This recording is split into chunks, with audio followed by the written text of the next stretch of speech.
Meus queridos irmãos, meu nome é Dinarte Geraldo e tudo que eu vou falar aqui para vocês é em nome do Pai, do Filho e do Espírito Santo. Amém.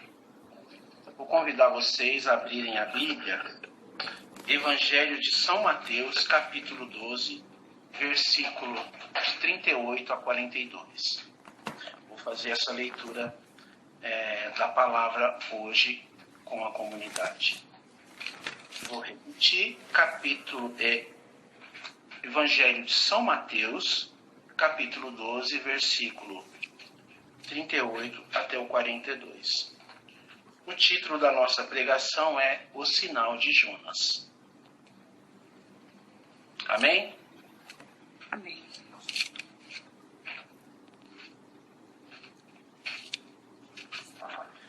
Então vamos lá. O sinal de Jonas.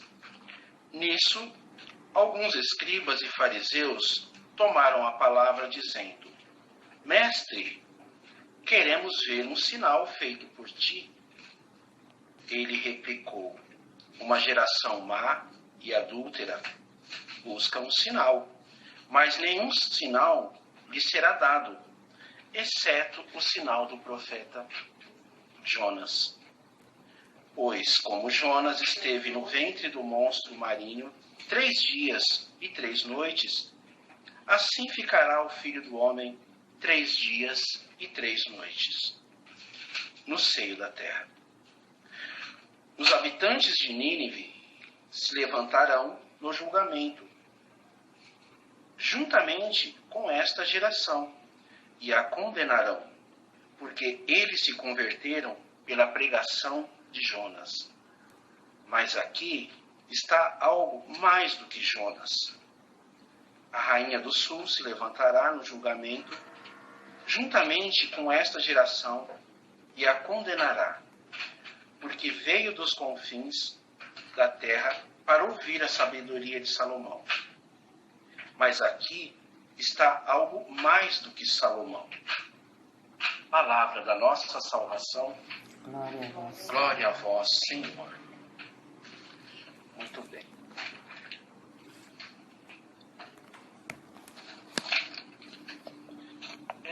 Eu inicio a nossa conversa com as seguintes afirmações.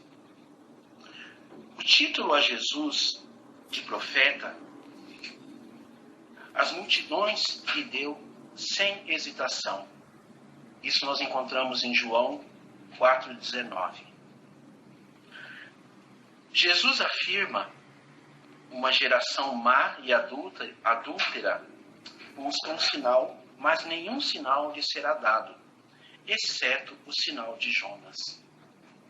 Essa afirmação está em Mateus 12:39.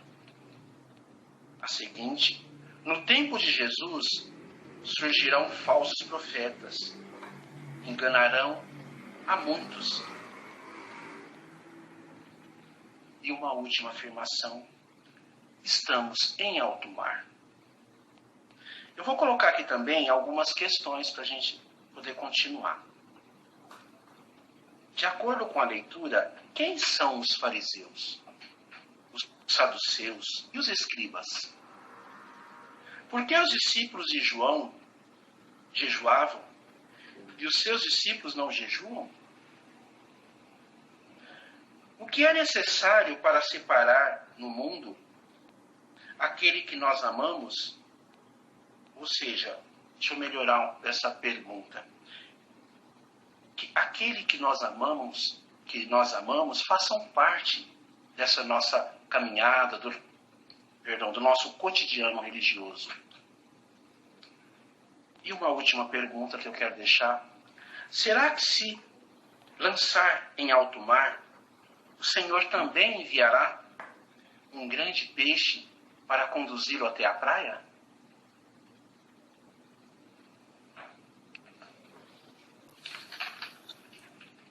Bom, nós podemos depois partilhar sobre essas questões, sobre essas afirmações.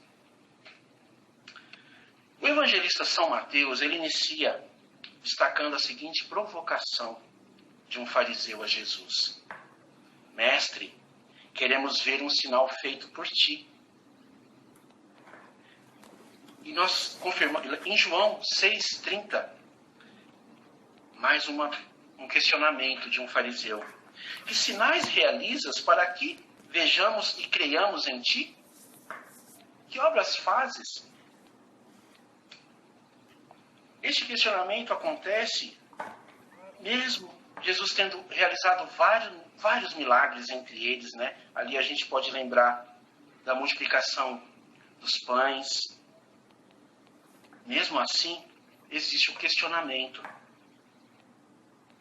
É sabido que os fariseus, eles viviam na estrita observância das Escrituras. Eles seguiam, na verdade, as características deles, dos fariseus, dos saduceus e escribas, era essa fidelidade àquilo que estava nas Escrituras do Antigo Testamento. E Jesus é a novidade. Sim ou não?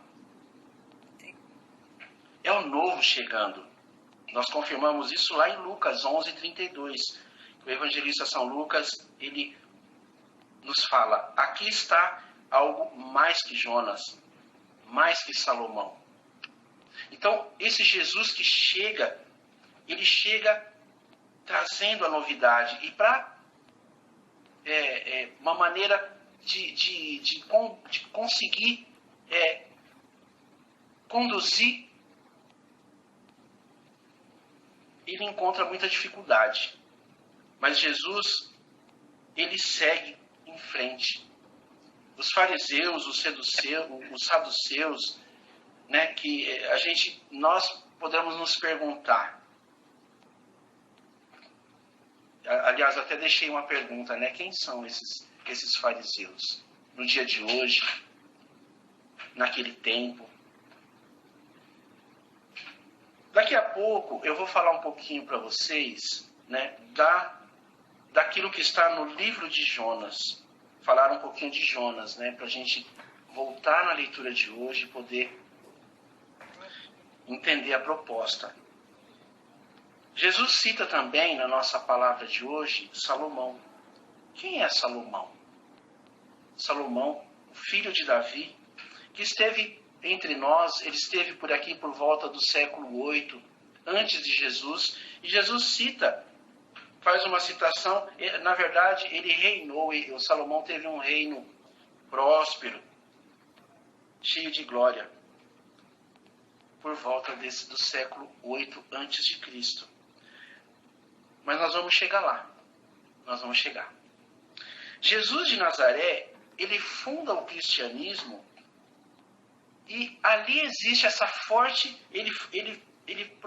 não uma questão de provocação, mas ele faz uma forte oposição às religiões e seitas da época. Isso incomoda muito os fariseus, os escribas, os saduceus, porque eles seguiam rigorosamente o Torá, aquilo que estava nas Escrituras do Antigo Testamento. E Jesus, ele vem com uma proposta nova, ele traz o algo novo, né? E a impressão que a gente vê é que eles não queriam perder, eles não queriam ser superados, eles queriam manter do jeito que estava. Então, por isso incomodava muito. Os profetas do Antigo Testamento, eles tinham dado sinais. Então, daí vem essa cobrança: mestre, quais os sinais que o Senhor vai nos apresentar? Porque lá no Antigo Testamento, nós podemos encontrar em Isaías 7:11, nas profundezas da mansão dos mortos, ou na sublimidade das alturas. Naquele momento, o rei, ele recusa, ele não aceita. O rei, nós estamos falando aqui do rei Acaz, ele recusa esse sinal, mas o sinal lhe será dado. Deus, através do profeta Isaías, ele anuncia o nascimento de um menino cujo nome Emanuel, isto é, o Deus conosco, o próprio Jesus. Então o profeta Isaías, ele avisa, ele antecipa, ele nos traz a vinda de Jesus e esse sinal, né, que os fariseus eles cobram de Jesus. Jesus, mestre, nos manda um sinal. Queremos ver algo, né, que... E isso, na verdade, Jesus, ele nessa questão de oposição às ideias que eram travadas, que eram... ele não se abate. Ele continua levando em frente a sua missão. De fato, voltando à palavra, assim como Jonas foi um sinal para os ninivitas,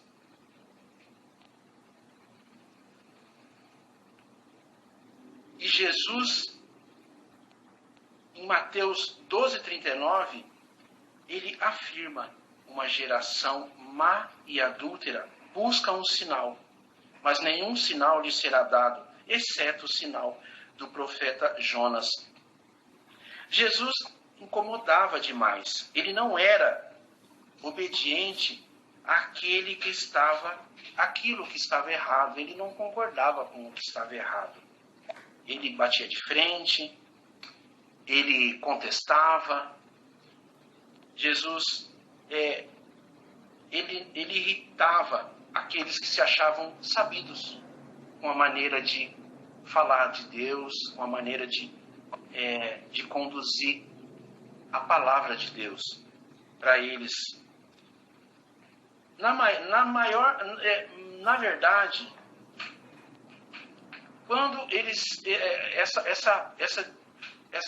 entre os profetas, o Senhor coloca Jesus como o maior de todos os profetas. Nós podemos confirmar isso lá em Mateus 16:4.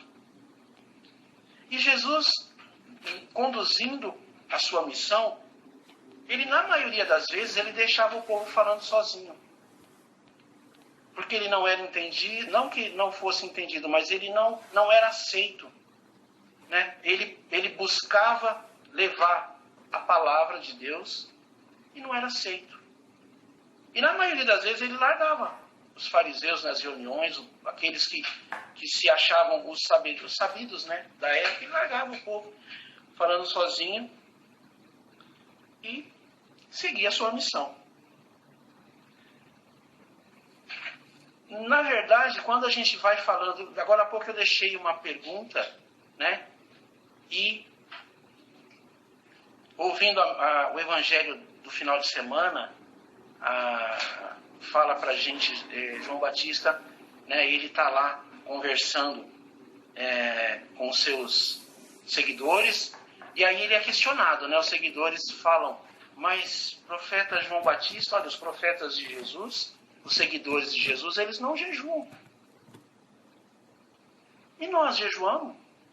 Então, e João Batista, nesse momento, ele apresenta Jesus: eis a todos o Cordeiro de Deus.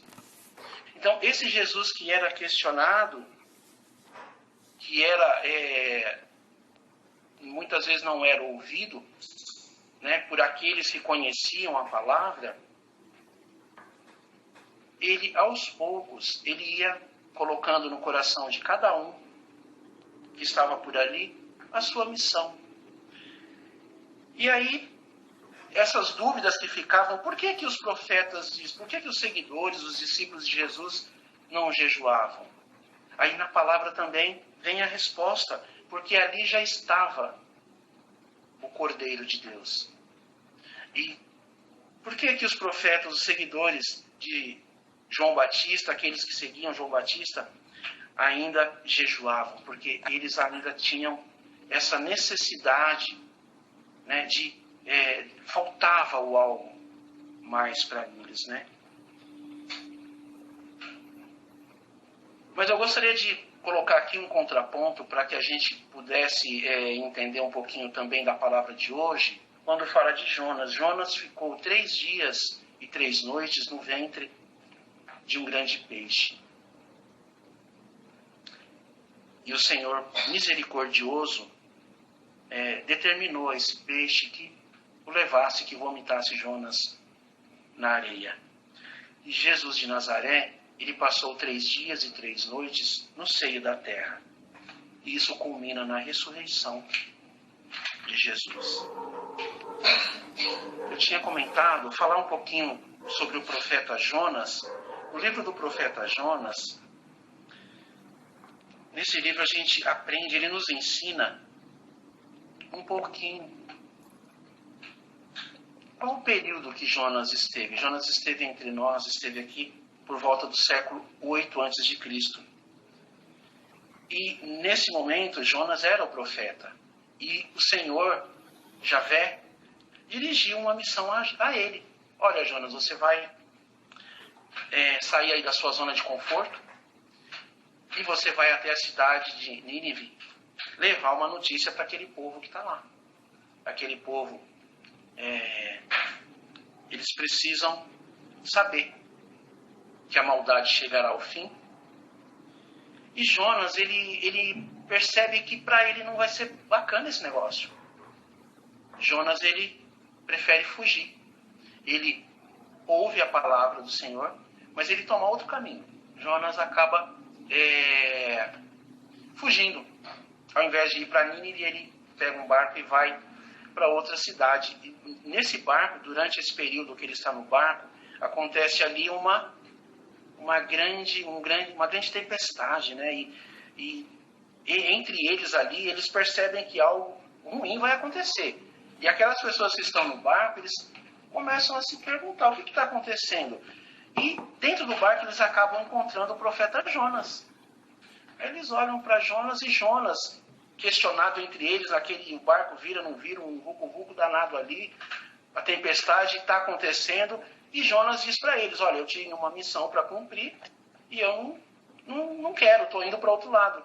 E aí eles chamam Jonas e falam, Jonas, olha, profeta Jonas, meu querido irmão, profeta Jonas, você vai ter que se lançar ao mar aí, porque nós não vamos pagar o preço. Né? E aí Jonas se joga ao mar, né? E o Senhor, na sua infinita misericórdia, e aí nós podemos encontrar isso lá em Jonas 2,11. Deus, na sua infinita misericórdia, teve piedade de seu profeta engolido pelo peixe, e piedade de Jonas afligido pelo seu egoísmo, né? Por não ter levado a mensagem da palavra do Senhor. E aí ele determina que esse peixe o leve até a praia. Aqui cabe assim uma breve reflexão para cada um de nós. Nós estamos saindo da nossa zona de conforto. Né? Jonas, ele é pego. Ele é feito, dado a ele uma missão para que ele vá até uma grande cidade, anuncie aquilo que o Senhor lhe dirige, e ele, no primeiro momento, se afasta, recusa, não quer ir. E nós, quando o Senhor nos fala, nós estamos sendo obedientes a esse nosso Deus que nos ama, que nos perdoa, que nos acolhe, que nos dá outras oportunidades. Mas seguindo aí pela segunda vez, assim que o Jonas está na praia ali, revê tudo aquilo que aconteceu, o Senhor novamente toma a palavra e lhe dirige. Levante-se e vai à grande cidade. E Jonas vai até a cidade de Nínive, percorre por essa cidade por um dia, pregando, falando a palavra de Deus para aqueles que precisavam ouvir. E esses homens, eles creram. Essas pessoas que ouviram Jonas, eles acreditaram. Né? E de acordo com aquilo que era naquele momento, eles propõem fazer um jejum, eles propõem todos usarem roupas de saco, pano de saco. Todos eles, inclusive o rei, se veste com roupas de pano de saco e se senta na cinza. Em obediência, o Senhor percebe que eles mudaram o comportamento, que eles mudaram que eles melhoraram. E o Senhor, na sua misericórdia, não lhe faz mal. O Senhor, ele desiste de destruir aquela cidade. Bom, queridos irmãos, a palavra do Senhor, ela nos trouxe também um outro termo, adúltero.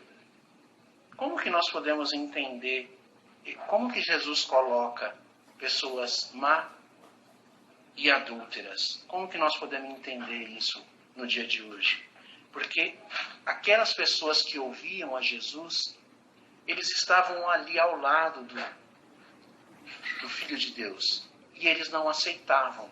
Eles preferiam seguir aquilo que era o pensamento deles mesmos. Então, por isso, o Senhor Jesus coloca essas palavras, né? Que pessoas más e adúlteras,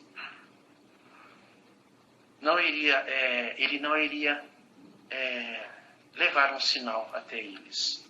Nessa condição, porque eles já estavam ali ao lado do Cordeiro de Deus. E não acreditavam, não creram.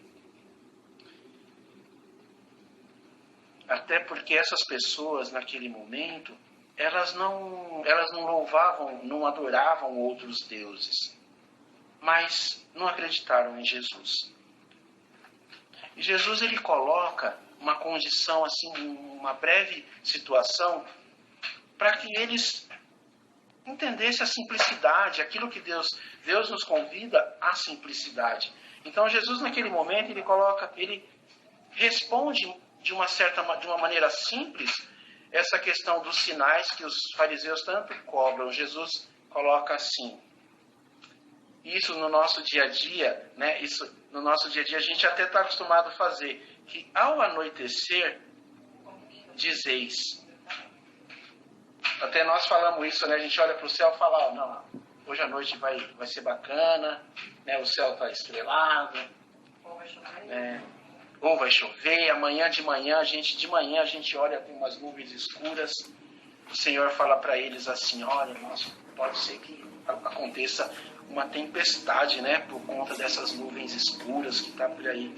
E aí, os fariseus, eles ainda colocam condições, né?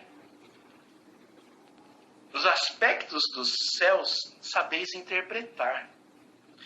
Mas os sinais dos tempos, não sois capazes? Ou capaz? Então, o tempo todo, o Senhor, ele está nesse conflito entre aquilo que é verdadeiro e aquilo que é a vontade daquelas pessoas daquele tempo, né, que o levaram à cruz. Eu vou finalizar com uma leitura que está em Mateus 13,16.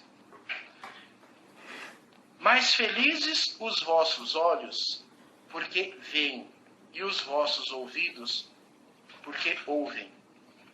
Em verdade vos digo, que muitos profetas e justos desejarão ver o que vedes, e não virão, e ouvir o que ouvis, e não ouvirão. Finalizo aqui. Eu falei para todos vocês em nome do Pai, do Filho e do Espírito Santo. Vamos lá.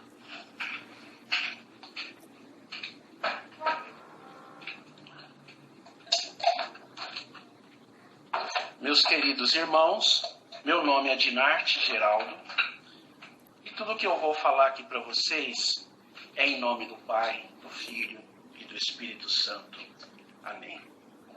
Vou convidar vocês a abrirem a Bíblia, Evangelho de São Mateus, capítulo 12, versículo de 38 a 42. Vou fazer essa leitura